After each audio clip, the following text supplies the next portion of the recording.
Hello and welcome to 60 Minutes or Less, a podcast from Birthday Cake for Breakfast. I'm Andy Hughes and for episode 25 it's a delight for us to welcome Field Music as our guests. The duo of David Brewis and Peter Brewis, Field Music are a band we've had the pleasure of interviewing a number of times over the years. The eagle-eyed amongst you might have noticed that we've already had Peter on the podcast for episode 5, and I'm sure this won't be the last time that we'll have a Brewis brother on the podcast. Here's to episode 45. Back in October 2024, Field Music released Limits of Language via Memphis Industries, their first studio album in 4 years and 9th overall. That's Field Music specific, mind you, with the pair both putting out solo releases in 2023 and having over 20 credits between them for solo records, collaborations and more. We caught up with Field Music in person the week following their album release, recording ahead of an in-store at Piccadilly Records in Manchester. We'd not realised when setting up in the office of their PR that the record label next door would be packing up a load of orders to go out. So much for peace and quiet.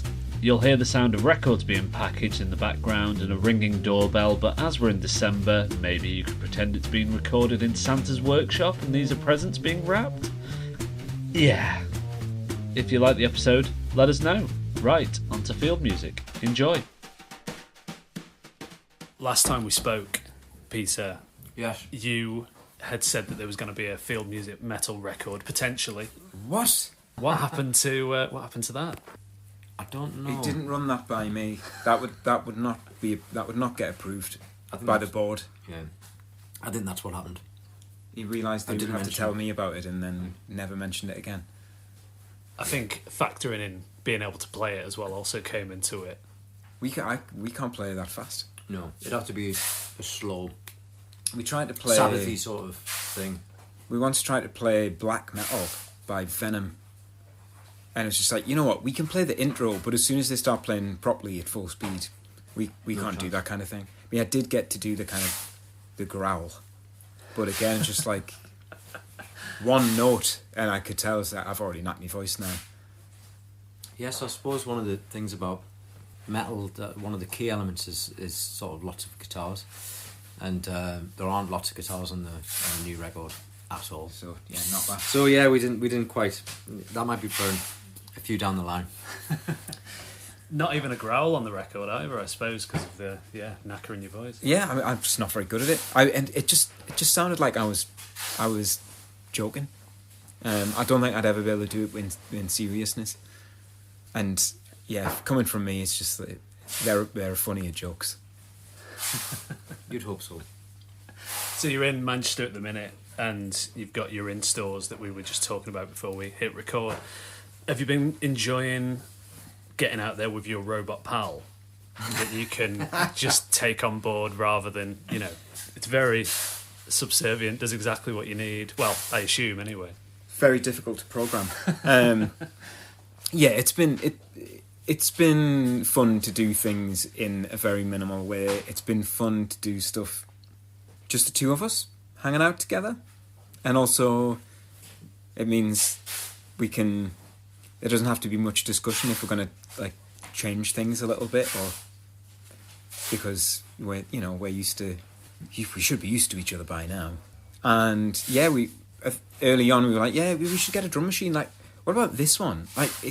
It's really crappy, but maybe this is what we should embrace. So we bought a little second-hand Alesis drum machine, and it has kind of been like exactly the thing.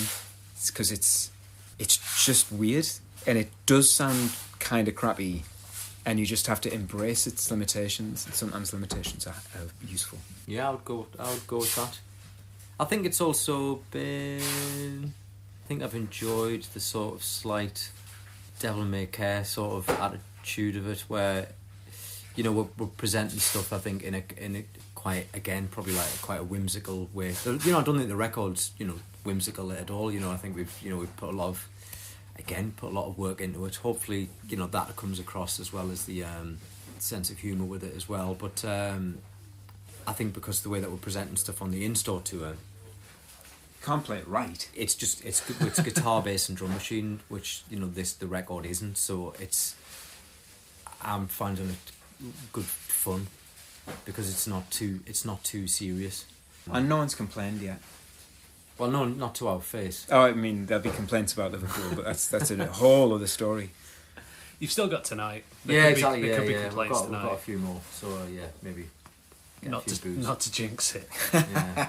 No, it's okay. I wouldn't mind that. I think if people did complain, I think I would be able to argue the toss and explain my way out of it. Good on you. Yeah, you can do that. Yeah, you can do that bit. Another factor with doing these in-stores, David, I think the last time we spoke, the knee was an issue. How's the knee now? Fighting shape? The knee is still an issue.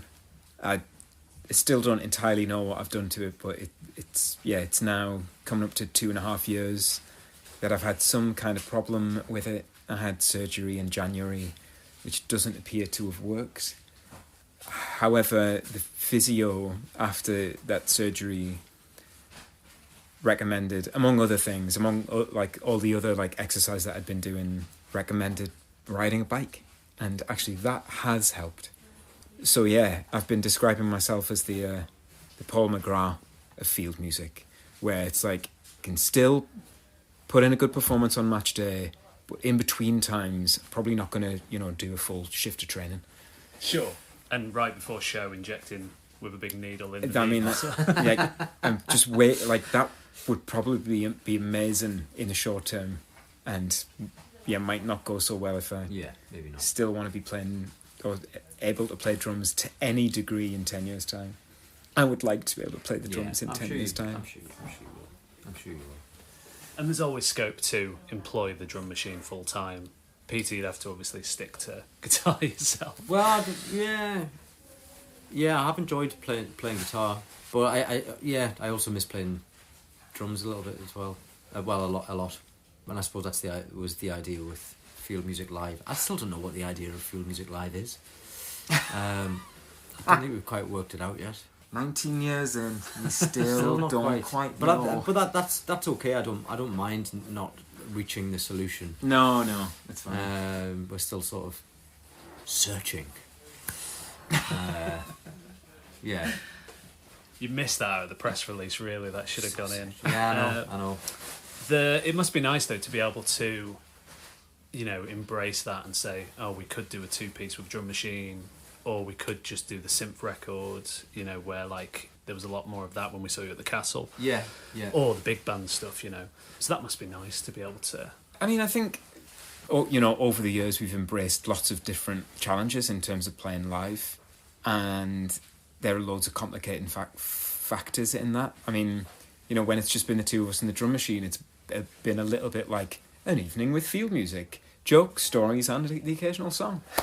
God, and I'm not sure that's what we'd always want to be doing. But when it's just the two of us in the drum machine, it's like, there's like no visual element to this at all. And that's something which, like, having a drummer on stage, whoever it is, like, the drums have this, visual appeal, like a kinetic thing, which our little Elisa's SR16, little sleek black box, gives nothing. Occasionally I press play, but that's about as kinetic as it gets.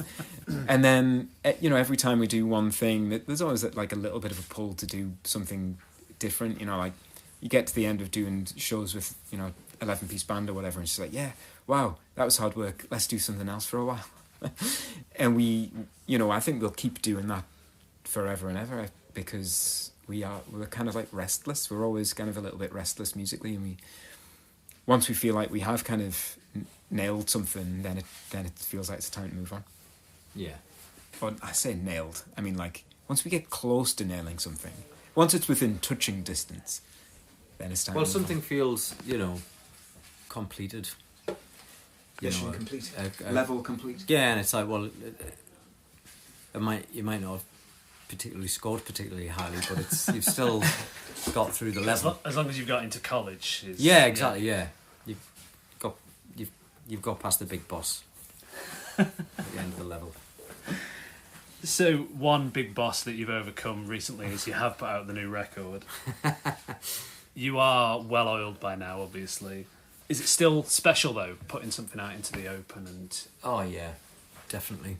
And actually doing the in-store stuff, it really reminds me how special it is when you see your record in a record shop, it still feels quite magical. It feels like a real privilege to have been able to, I think even if I'd made one album, it would have been, that would have been a privilege, and but it's quite addictive.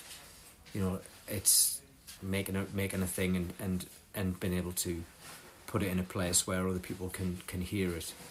Yeah, I think it's really what I'd wanted to do. When I was, maybe I had like dreams of doing music stuff, when I was a little boy.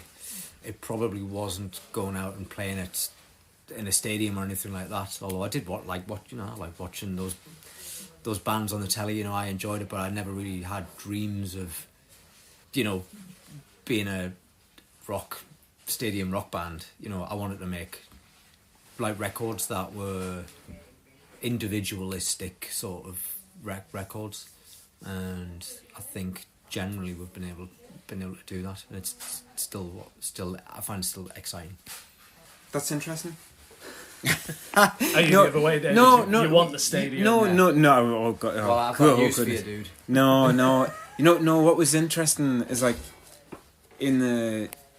basically like once we finished recording the record, once it's like done, it's like that's the bit of making the record is the bit that I enjoy most. And I had. It's not that I wasn't looking forward to it. It's just like the release day didn't seem like that's not the event for me. No. However, however. Yeah, go on. Yeah. Actually, doing the in-stores and going and playing and engaging with people who are like they're really excited about your record coming out, and then being able to get it like straight out of your hands. That has been a really nice experience, and has made that like the release part of it quite special. Even when it's just like the people in the record shop, the people like working in the record shop, like, oh yeah, so pleased you've got a new album out. Yeah, we've been playing it all week, whatever it is. It's like, oh wow, that is nice. That does make it a special experience. On top of the amazing experience of like actually getting to make the thing. So yes, I was probably a bit skeptical, and weirdly, doing these in stores has made me less so. That's good. Anything to make me less skeptical is good. With this being your 9th official field music record, and overall, putting things out solo and being a part of other records, I think the total was 21 that you'd totted up. Yes. Right? That's the number that seems to be going out. 21 records that either you or me or both are like the artist on. Oh, right. So that includes Frozen by Sight and You Tell Me. Right. Okay, I'll take that. But not things where we've just worked as a producer behind the scenes. No. Not including No, should we? So 21. But from that, that must be wild totting that up, even more so with the fact that, as you say, there's more behind the scenes of records that you're not specifically appearing on. So that must be even more. It must mean even more seeing the people coming out and taking getting involved with the records. That must be so special still. Yeah, that it's still. I've talked to people at every one of these dates who like discovered us on a different record. Someone's like, oh, I was there right at the beginning, bought the first album, and then other people were like, oh yeah, I didn't hear you until Making a New World, and then start to make my way back. And that process is still happening is really gratifying. Like when it's like there's no novelty to discovering field music anymore. However, we've been around too long for that to happen. But that act of a music fan discovering this new world of music to get involved in, like that is still happening, and for me that's really nice. Yeah. I like how you're almost self-deprecating, then you bring it back from the brink. So, Peter, when we last spoke, you'd said that playing the snares was a big thing that, kind of directed you to... This is all new to you, David, by the sounds of it. I'll listen to that podcast. It clearly hasn't stuck in my mind. Well, I just listened to it without thinking that I would have to in any way justify what Peter said. To take notes from it. But you said, that like playing the snares, some of the sounds and stuff obviously must have sunk in alongside other influences and such. And so putting that solo record together and David putting your solo record together, do you think that helped inform where you wanted to go with this record? I know as well, David, you said you were listening to a lot of Avalon by Roxy Music, which is a great touch. Yeah. I mean, I think that the synth textures that Peter was using on Blow Dry Colossus, some of which come from the snares, I'm sure. Oh yeah. Have absolutely informed what we've done here. A lot of the harmonic things that I was playing with. I mean, it's the texture of that solo record I did in this is completely different, but some of the harmonic things that I was playing with, again, have absolutely informed what we've done on this record. I mean, in a weird way, everything we make is like research. It's like, oh right, there's an idea to explore. Let's dig into it, and then that research becomes like part of our scientific knowledge and goes into the next thing. It sounds totally daft, but that is how we approach things. It's never like, oh, I wonder what people will like. It's always what. Well, we probably would. Yeah. We wouldn't do this. No. If we were aiming for what people like. Mm. But we... What was I saying? I've completely lost my train of thought. I apologise. I think I'd already said it and I was just going to repeat myself. But I think, yeah, the things that we had done before have led to this. So there might be, for instance, for me, some of the songs that I've written for this record I'd already started alongside the instrumental synth stuff, and they just happened to be like, do you know what, these are actually songs. They're not going to have these these melodies. It's going to be about lyrics, presenting the musical ideas with lyrics, but keeping some of those same sort of synthy textures. But for you, it might be, actually, do you know what, I've done this big acoustic band thing, that was very much an acoustic experiment, and you might have thought, do you know what, I've done that with all of these people now, I'll do something which is, well, I don't know what you were thinking really. You seem to have joined me in my sort of synth odyssey. No, I mean, I think I was inspired by those songs, or the pieces of music that sounded like they could become songs. That felt to me like, oh, that's something I could happily chase for a bit. Right.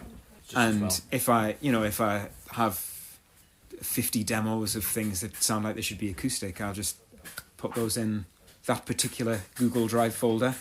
Should I ever do another one of those again? And instead, actually, a lot of my songs for this record, most of my songs for this record, came from just sitting and playing the piano. Their piano moves really. Yeah, they are. Yeah. It's just like, but it's not. What's interesting about it is not that it's played on a piano. What's interesting about it is what harmonic implications it has. Oh my God, it sounds like this is my seminar about harmony.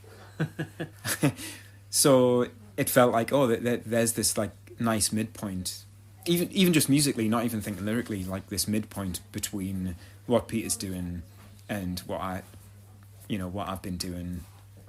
And yeah, if that means it's the joke was like Avalon, but with Billy Strayhorn harmonies, and to a degree, we actually did a bit of that, and that's cool. No one else is going to do that. Probably not. For good reason. Yeah, it was hard and weird. It's difficult to remember the chords. Yeah, it is.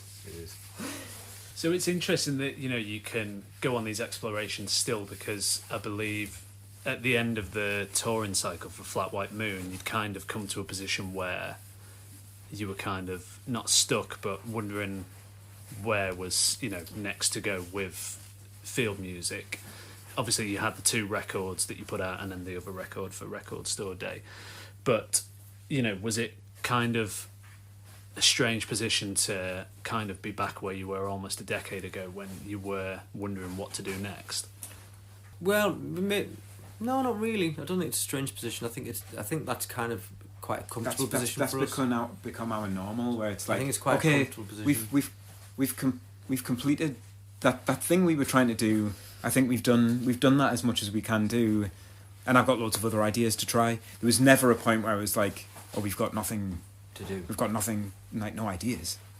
No. But it just felt like that era of the band had to end or pause, or like we'd become like quite a slick band, rock band, who could recreate the records we'd made in like quite a cool way as a band.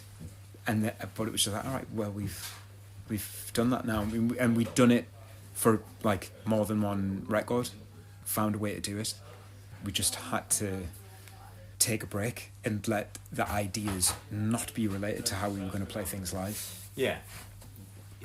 Because that ends up being restrictive in its own way for us. It's like, oh yeah, if you've got to write music where you already know how you're going to play it live, or you've got a pretty good idea of how you're going to handle that. And I still don't think we're really, for instance, the in-store tours, we're doing a guitar and bass and a drum machine as opposed to synthesizers and real drums. So like, we still don't really know how we're going to play the new stuff live. Not for real, no. Not really. I like that these installs aren't considered for real as well. These are just your... I think Should we say they're only real if... gigs are only real if you get paid for them? There's that field music. Sorry, that was the Chuck Berry in me coming out. God, I think they're incredibly rewarding and really, totally worthwhile. So in that sense, they are totally real. And actually, I think there's a way that we've approached them, not necessarily how the logistical or the technical side of it, where it's like 2 guitars and a drum machine. It's the sort of playful approach of, okay, you learn how to do the songs and we've reinterpreted it and really have, just because of who's around. Yeah. It's like, who's in the band this time today. It's like, okay, well, we'll figure out a way of doing it. So that's it really. David, you said something interesting elsewhere about the scope of the records, that there's no reward from getting to make the music you want, and that kind of ties in with what you were just saying about these installs. But like, there was a thing that you said where you said, what happens if you can't even come to that? But I'm guessing, by the sounds of it, that's... I'm not really sure where this question's going, but you know what I mean? I know what we were talking about then. It's like, and I mean, in a way that's us kind of confronting, the financial reality of being artists at our kind of level, and then the reality of like, all right, so my body's falling to bits, and I mean, it sounds like totally stupid, but I'm that guy who walks around and plays drums, and now I can't play drums and I can't walk around. Yeah. It's like, it's the stupid things you have in your mind, which you probably don't think about all the time. It's like, how do you identify yourself? Well, I identify as that guy who just walks everywhere, plays the drums, and I'm not that person anymore. That's always going to be an issue when circumstances or change. I've got mates of mine, for instance, who I went to college with, and we did music together, and they don't do music for their job. Probably haven't actually ever released an album or something like that. That's not what they've done. They've gone to do other things, but they still identify as being a musician because it's really, or a music person. Like this, because it's like that's really what they're interested in. But I think when you have done it, and you're like, well, wait a minute, I play the drums and I walk around a lot, but let's focus on the drum aspect of it. Which, it's like a crisis of identity, I imagine. Yeah. I mean, that's how it's felt for me. And then also that like spectre, like, oh yeah, we've been so lucky, and if not quite lucky, well, things have worked out in such a way as we've actually been able to do this as like most of our job for quite a long time, and I don't think we've wasted that time. You know, we've slogged at it. We've really done the work. There's no guarantee whatsoever that can continue. In fact, it's probably a guarantee that it can't continue. Well, not in the same way. You know, after 20 years of... There's not many bands who can, like, still be doing stuff after 20 years and, you know, not the Eagles. Indeed. It's just unfortunate that also it's like, you know, you don't get given a carriage clock, and my CV looks like... I'll get you a carriage clock if you want a carriage clock. My CV looks like shit, you know. It's like, what have you done for the last 20 years? Just made loads of records. That's not true. I think you'd be able to put in your CV. It's like, you know, I've booked loads of hotels. I've done loads of VAT returns. Driver. Yeah, made loads of really weird records that don't sound like the rest of contemporary music. So it's like, not, you know, it doesn't have any commercial appeal whatsoever. Can I have a job? Project management. I'll give you a job to do something. Made some daft podcasts. I know how to plug all sorts of different things in. Yeah, well, you were in the same boat there. Yeah. So yeah, it's just like, you know, you get to the end, it's like, you know what the reward was all the way along was that we made the music. Yeah, of course. And like, actually, that kind of is enough. We've had the opportunity to make the music that we really wanted to do with, like, in terms of making the records, basically no compromise whatsoever. And there definitely aren't that many people who've been making records for 20 years or have made as many records as we have who can say, nah, never had to compromise. I mean, maybe Marky Smith managed it. At least you've never done what he did, have the record where everyone's like, wow, these guys are on the way, and then he's like, sabotage on the next one. You know? At least you've got each other to prevent that. Just row it back slightly. just that tiny touch of pragmatism. But I think we're in a very privileged position, really, to have been able to do that. This all sounds like we're about to stop doing it. This is the end, isn't it? Wow. But we're not. Really. But we're absolutely no. But not. it's good. You know, it's like I definitely feel like we're at a point where we have to take stock of what we're doing confront and readjust due to, you know, various realities, physically and logistically and financially and all of that. Can't live on just a 40p bag of onions anymore. Like one 40p bag of onions a week. It was onion soup every day for me for 4 years. At least you were making soup, not just the onions. Nice. It wasn't very nice. Couldn't afford butter. I just used vegetable oil. No spoon. No. Straight out of a mug. Straight out. Yeah, cup of beans. Yeah, Would it be like the horse's head in the bed if you found a carriage clock under the Christmas tree from Peter this year? I might actually. I think it'd be a nice touch. I've probably got.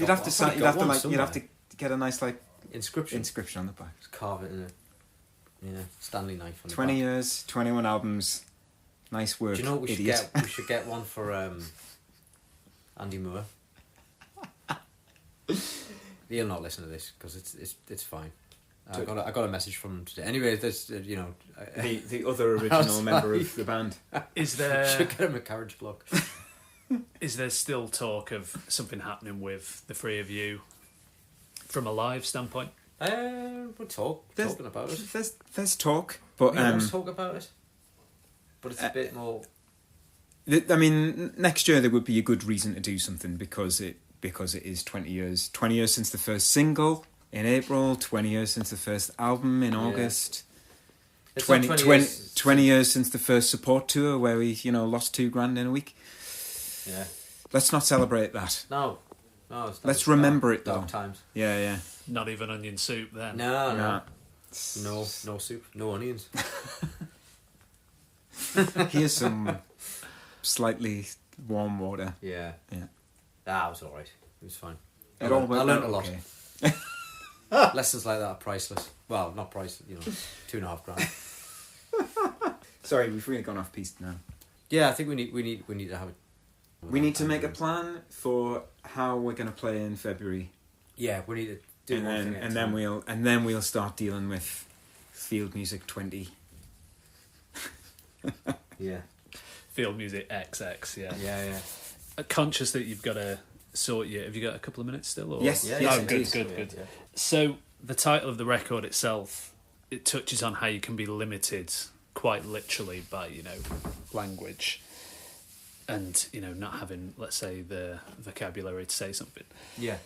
And I read that you adopted that in a musical aspect as well, with like what you were touching on before, David, about like using the piano and how you could, use that. And could you expand on? You may very well not be able to, but could you expand on the limits of language when it came to like an exploration in terms of how you did the instrumentation?